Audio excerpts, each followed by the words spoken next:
Hello, welcome to this channel. तो जैसा कि हम डायमेंशनल एनालिसिस पढ़ रहे थे और पिछले वीडियो में हमने इसके कुछ बेसिक चीज़ें सीखी थी, जिसमें हमने देखा था कि हम किसी भी यूनिट को, जैसे कि हमारा होता था फोर्स, तो हम इसको डायमेंशंस में कैसे लिख सकते थे। तो ये सब हमने देखा था और काइनेटिक एनर्जी का भी हमने देखा था, वेलोसिटी का हमने देखा था, ठीक है, एक्सीलरेशन का भी हमने देखा था। तो आज हम क्या करेंगे, उससे रिलेटेड कुछ क्वेश्चंस करेंगे कि ये न्यूमेरिकल कुछ किस किस टाइप क्वेश्चन पूछे जाते हैं। ऑब्जेक्टिव का तो मैंने बता दिया था कि पहले वीडियो में इसका जो पहला पार्ट था यूनिट्स एंड मेजरमेंट में, डायमेंशनल एनालिसिस के पहले पार्ट में मैंने बताया था कि ऑब्जेक्टिव में इससे रिलेटेड कैसे पूछा जाता है क्वेश्चन। तो सबसे पहले मैं क्वेश्चन से बढ़ने की पहले आपको बता देता हूँ कि इसमें हम क्या क्या यूज करते थे। कि जैसे कि हम मैं बताया था कि मास को हम एम से डिनोट करते थे, ठीक है, और जितनी भी लेंथ या डिस्टेंस वाली जितनी भी चीज़ें रहती थी उसको हम एल से, और तीसरा हमारा जो भी था वो टाइम का, ठीक है, तो टाइम को हम फिर इससे इसको टी से डिनोट करते थे। और मास में हमारे क्वांटिटी वगैरह सभी आ जाती थी, लेंथ में डिस्टेंस, डिस्प्लेसमेंट वगैरह सब आ जाता था, और टाइम में तो आपको पता ही है, ठीक है।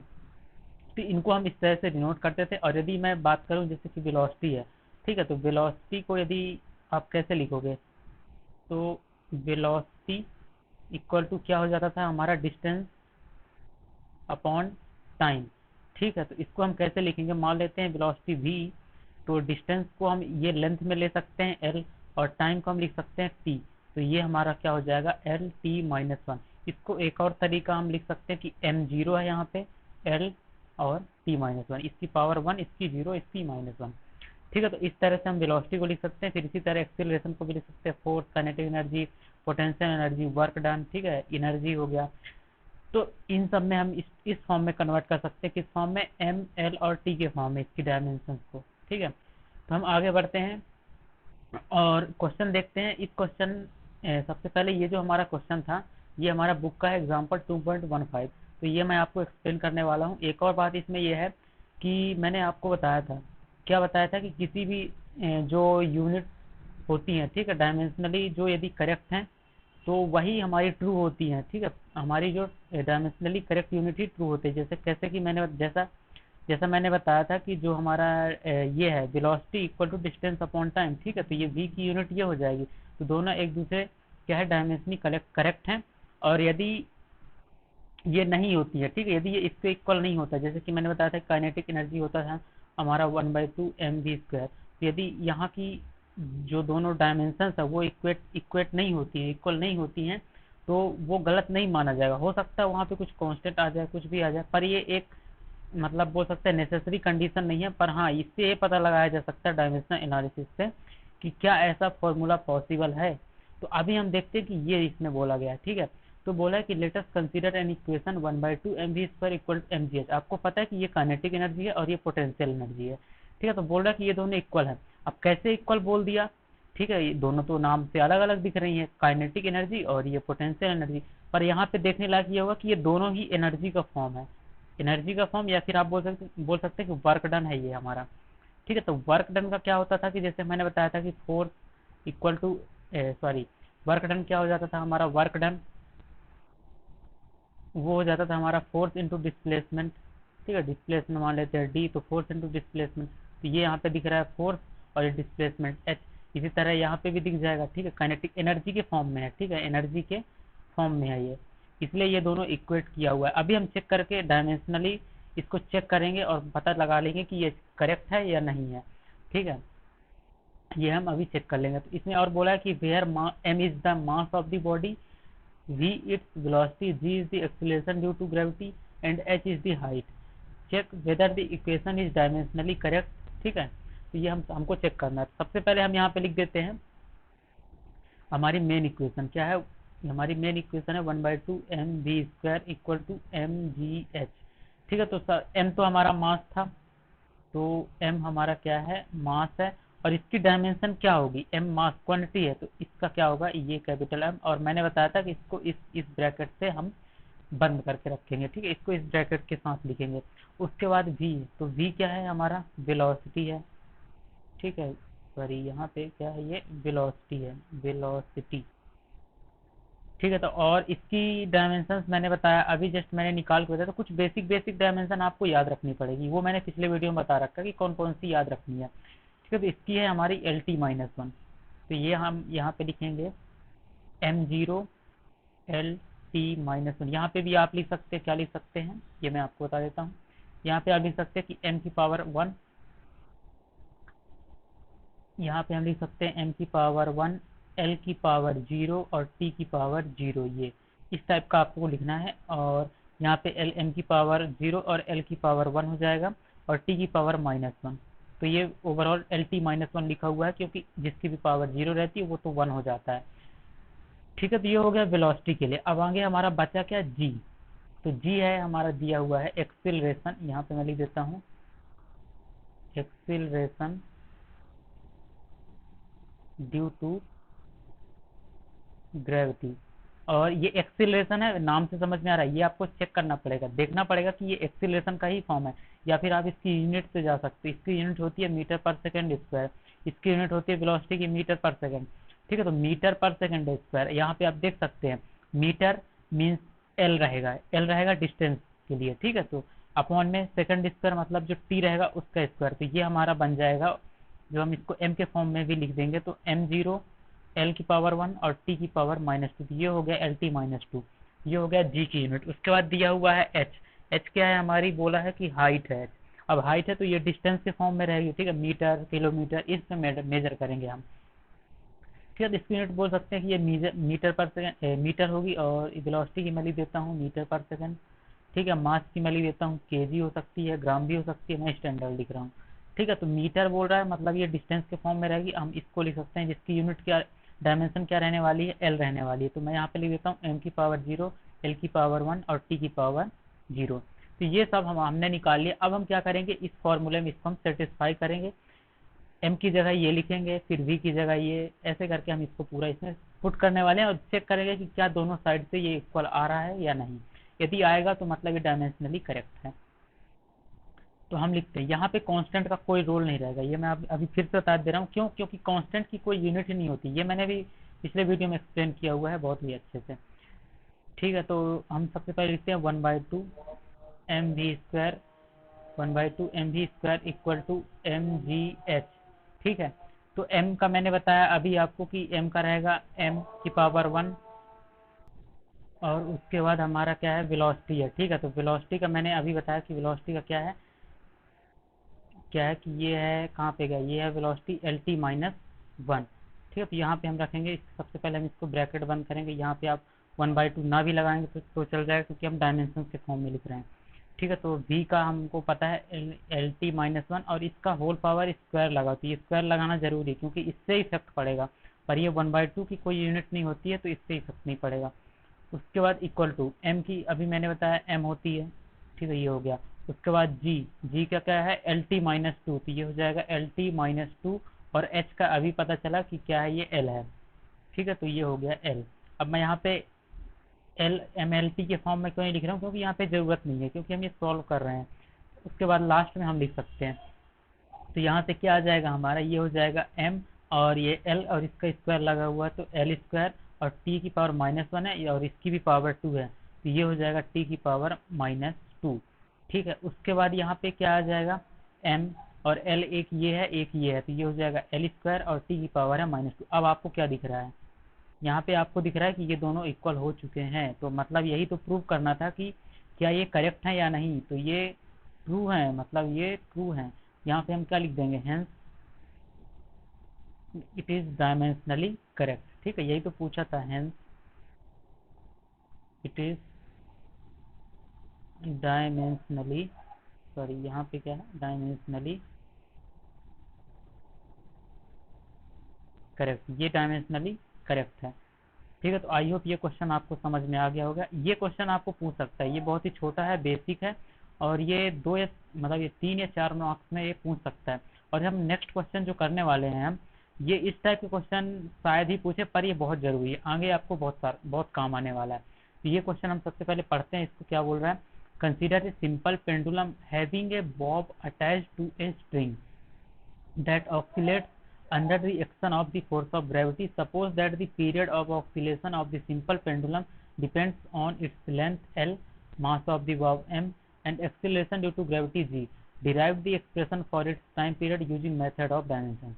तो इस क्वेश्चन की हेल्प से हम ये सीखने वाले हैं कि जैसे ये क्वेश्चन दिया रहेगा, जनरली ऐसे क्वेश्चन क्या रहता है कि आपको बता दिया रहता है कि कोई एक हमारी जो डायमेंशन रहेगी, कोई एक डायमेंशन जो है मान लेते हैं वो कुछ डायमेंशन d1 है, वो डिपेंड करेगी, ठीक है, डिपेंड करेगी किस पे, किसी और डायमेंशन पे, मान लेते हैं d2 d3, इन पे डिपेंड करेगी वो, इतना बता दिया जाएगा आपको।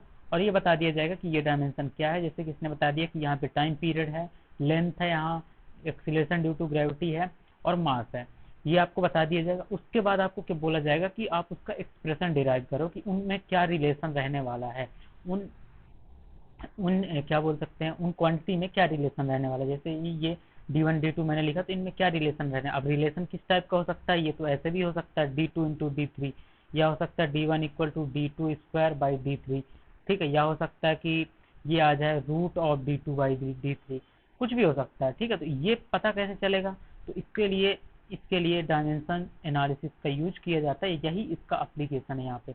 तो ऐसे क्वेश्चन हम करते कैसे हैं, तो इसने बोला है कि that the time the period of oscillation of the simple, period of oscillation बोला है मतलब वो टाइम होगा, हम उसको टी से बोल दिए। ये किस पे डिपेंड कर रहा है, बोल रहा है कि ये किस पे डिपेंड कर रहा है, वो कर रहा है length l, mass of bob m और acceleration due to gravity g. अब हमें पता नहीं है कि इसकी पावर क्या होगी, ठीक है, ये 1/2 3/2 0 1 क्या रहने वाला है, डिपेंड करेगा भी या नहीं करेगा, ये बोल तो दिया है, हम उसके हिसाब से ही चलेंगे, वो बाद में एडजस्ट होके आ जाएगा। तो मान लेते हैं कि इसकी पावर x है, इसकी मान लेते हैं y है, इसकी z है, और अभी एक्स वाई जेड की वैल्यू निकालनी पड़ेगी अपने को। तो कैसे करेंगे, ये तो पहला स्टेप हमारा रहेगा, ठीक है।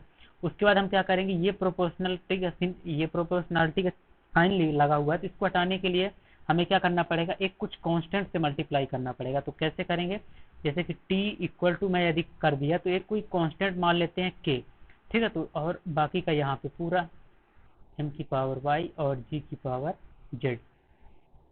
तो ये हमारी एक्सप्रेशन आ गई, पर ये कंप्लीट है क्या, नहीं है, ये कंप्लीट नहीं है।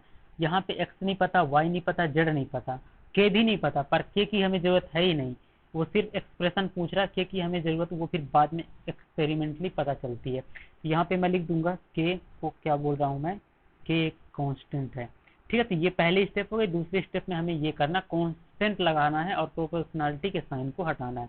अब एक्स वाई जेड कैसे मिलेगा, तो मैं बोल रहा हूँ कि ये डायमेंशनली करेक्ट है, जब करेक्ट है तो दोनों तरफ से ये डायमेंशनल फॉर्मूला लिखने के बाद ये दोनों मैच करनी चाहिए, दोनों इधर भी। जैसे कि ये पहला क्वेश्चन था, यहाँ पे क्या आया था हमारा लास्ट में, ये देखो, ये देखते हैं, लास्ट में हमारा आया था कि ml2t-2 यहाँ भी और यहाँ भी, मतलब दोनों ट्रू थी। ऐसा ही इस केस में भी होना चाहिए, क्योंकि ये ट्रू बोला जा रहा है, ठीक है। तो अभी हम देखते हैं, तो ये टी का मतलब क्या है, यहाँ पे बोल रहा है कि ये टाइम पीरियड है या फिर पीरियड है।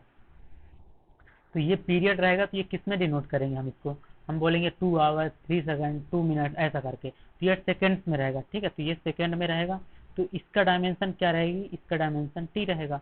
उसके बाद बोला था कि लेंथ, ये हमारा ये लेंथ, तो लेंथ है ये, ठीक है, यहाँ पे हम लिख देते हैं लेंथ, मान लेते हैं ये मीटर किलोमीटर कुछ किसी में भी रहे है तो लेंथ, तो इसको तो हम एल से डिनोट करेंगे।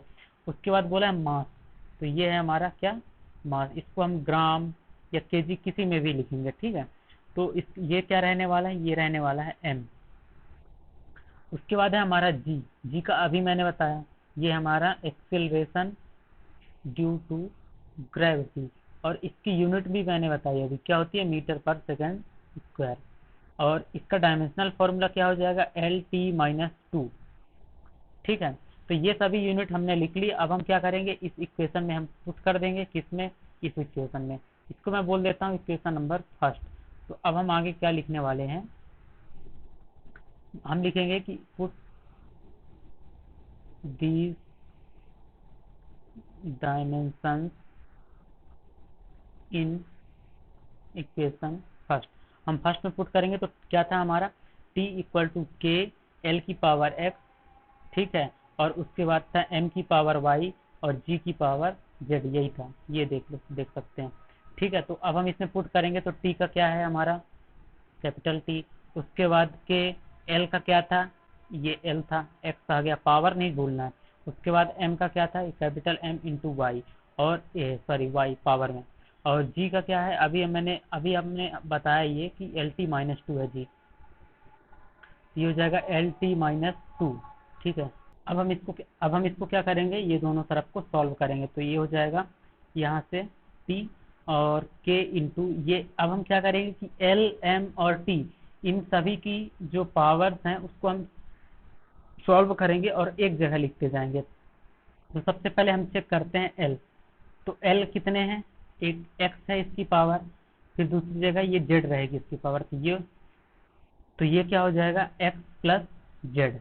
ठीक है, उसके बाद m की क्या है, y है, तो यहाँ पे हम देख लेते हैं m की हम लिख देते हैं m के साथ क्या है, y है। और यहाँ पे फिर t बचा, तो t का क्या है, यहाँ तो t है नहीं, तो ये हो जाएगा माइनस टू जेड, ये माइनस टू और ये z। ठीक है, और हम इसको और अच्छे से लिखें और दोनों तरफ को हम क्या करेंगे, फिर कंपेयर करेंगे। ठीक है, m की पावर 0, l की पावर 0, t की पावर 1, और हम यहाँ भी ऐसे ही लिखते हैं एम एल के फॉर्म में, तो m की पावर y, l की पावर x प्लस जेड, और t की पावर माइनस टू जेड। अब क्या करेंगे, अब हमारा तो यही था कि डायमेंशनली करेक्ट था, पहले से ही मान के चल रहे हैं, तो जब मान के चल रहे हैं तो इसको हम करेक्ट कर देते हैं। कैसे कर देते हैं कि ये जो पावर है m की पावर जो है इधर और इधर इक्वल होगी, l की पावर भी इक्वल होगी। कैसे इक्वल होगी, जैसे कि ये पहला क्वेश्चन बताया मैंने, ये देख सकते हैं यहाँ भी जो m 1 है तो यहाँ भी 1 है, यहाँ 2 है, यहाँ 2, ये माइनस टू और ये माइनस टू, इसी तरह यहाँ भी 2 होगा। ठीक है, तो ये हम देखते हैं, तो हम जब यहाँ पे क्या लिखेंगे, कंपेयर बोथ साइड। जब कंपेयर करेंगे तो हमें डायरेक्टली दिख गया कि y तो 0 होने वाला है। उसके बाद l के लिए देखेंगे तो x plus z equal to 0 रहने वाला है, और t के लिए देखेंगे तो 1 equal to minus two z है, तो मतलब z आ गया माइनस 1/2, और जब ये z इसमें पुट करेंगे, ठीक है, तो x आ जाएगा 1/2। तो ये सभी वैल्यूज हमें मिल गई। अब इन सभी वैल्यूज को हमें कहाँ रखना है, ये आपको ध्यान देना है, ये हमें रखना है इक्वेशन 1 में। ठीक है, ये इक्वेशन 1 में रखना है, तो हम रख देते हैं। हमारी ओरिजिनल इक्वेशन थी t इक्वल टू के इंटू एल की पावर x, m की पावर y और g की पावर z। तो यहाँ से क्या आ गया, k इंटू एल की पावर x, मतलब x की वैल्यू क्या है 1/2, तो l की पावर 1/2 इंटू m की पावर y, मतलब y था 0, ये 0, और g की पावर माइनस 1/2, तो ये हो गया। अब t इक्वल टू, ये तो 1 हो गया, तो k इंटू एल की पावर 1/2, ये माइनस 1/2, हम इसको नीचे भेज देते हैं, ये हो जाएगा 1/2। ठीक है, और आगे जब हम इसको सॉल्व करते हैं तो t इक्वल टू आ जाएगा हमारा k into root L by G, क्योंकि दोनों की पावर लिखी हुई है, इसको हम लिख सकते हैं l बाई जी की पावर 1/2, 1/2 मीन्स रूट, तो ये लग गया रूट। ठीक है, तो ये हमारा आ गया क्या, फॉर्मूला, और इसी को हमें डिराइव करना था। ठीक है, इसी को हमें क्या करना था, डिराइव करना था। आई होप ये क्वेश्चन भी आपको समझ में आया होगा। और एक्चुअल वैल्यू जो के की होती है, यहाँ पे जस्ट मैं बता देता हूँ कि जो एक्चुअल वैल्यू के की होती है वो 2 पाई होती है, तो फॉर्मूला हमारा बन जाती है। ये आपको याद नहीं रखना है, ये लिखना भी नहीं है, यहाँ तक बस करना है इसको, ये मैंने जस्ट ऐसे ही बता दिया। तो ये हो जाता है 2 पाई रूट एल बाई जी। ठीक है, तो ये फॉर्मूला हो जाता है इसका टाइम पीरियड का। तो आई होप ये क्वेश्चन आपको समझ में आ गया होगा। तो यदि आपको ये वीडियो पसंद आता है, आपको समझ में आता है, तो चैनल को सब्सक्राइब करें और वीडियो को लाइक करें और शेयर करते रहें। ठीक है, तो और हम आगे नेक्स्ट चैप्टर की बात करेंगे, या फिर हम इसी में अभी एरर्स की बात करेंगे। अभी हमारा एरर्स रह गया। ठीक है, तो हम एरर्स पढ़ेंगे अगले वीडियो में। तो यदि आपको कोई भी डाउट है तो आप हमारे टेलीग्राम चैनल को ज्वाइन कर सकते हैं, जिसकी लिंक डिस्क्रिप्शन में, और आप हमसे वहाँ पे डाउट पूछ सकते हैं। Thank you for watching this video, keep learning, keep growing.